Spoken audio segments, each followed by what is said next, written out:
بسم الله الرحمن الرحیم. السلام علیکم. زه شیف دلدار، تاسو ګورئ ډي آر کې فوډ چینل. نن زمونږ ریسیپي ده تندوري ګارلیک پراونز. دا د بحر کې واړه ماهیان دي چې دا څو نومو باندې یادېږي: شریمپ، جینګا او سکمپي. نو دا کوم ملکونه چې بحر لري نو دا هلته ډېر استعمالیږي.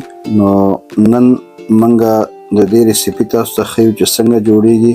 نو راځئ چې په جوړولو پیل وکړو. بسم الله الرحمن الرحیم. دا موږ ته تیار راځي پاک کړي.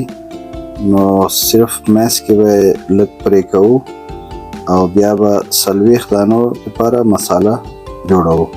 د دې جوړولو طریقې ډېر زیاتې دي، خو دا چې ده نن موږ تندوري ګارلیک پراونز جوړوو ځکه دا اوږې والا ده. اوږه 4 قاشقې د غذا، شنه مرچک 4 قاشقې د غذا، سره مرچ 4 قاشقې د غذا، مالګه 2 قاشقې د چای، لیمو 3 قاشقې د غذا. دا به ټول سره ښه مکس کړئ او د نخودو اوړه 1.5 پیاله دا به هم مکس کړئ. بیا به اخر کې زیتون غوړي. په دې کې نورې مسالې نه استعمالیږي، صرف همدغه مسالې استعمالیږي: اوږه، شنه مرچک، سره مرچ او لیمو او مالګه. او دا شنه مرچ او اوږه دا ټول چې ده دا ډېر زیات پیسټ نه دی، لکه دانه دانه میده شوې ده.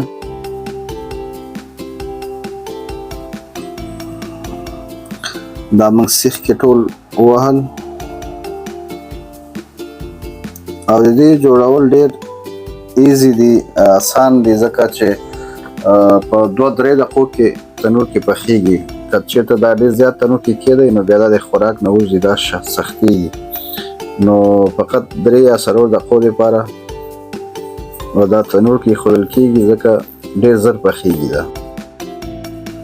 دا تاسو داش کې هم پخولی شئ او سکروټو یا اور کویلې باندې هم پخولی شئ.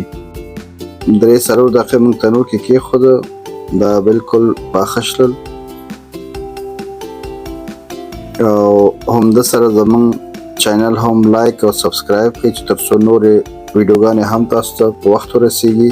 نو زموږ نننۍ ویډیو پای ته ورسېدله، تیاره شوه. راکړئ ماته اجازت، بیا به ګورو انشاءالله د یو نوي ریسیپي سره. د الله په امان، ښه وخت ولرئ.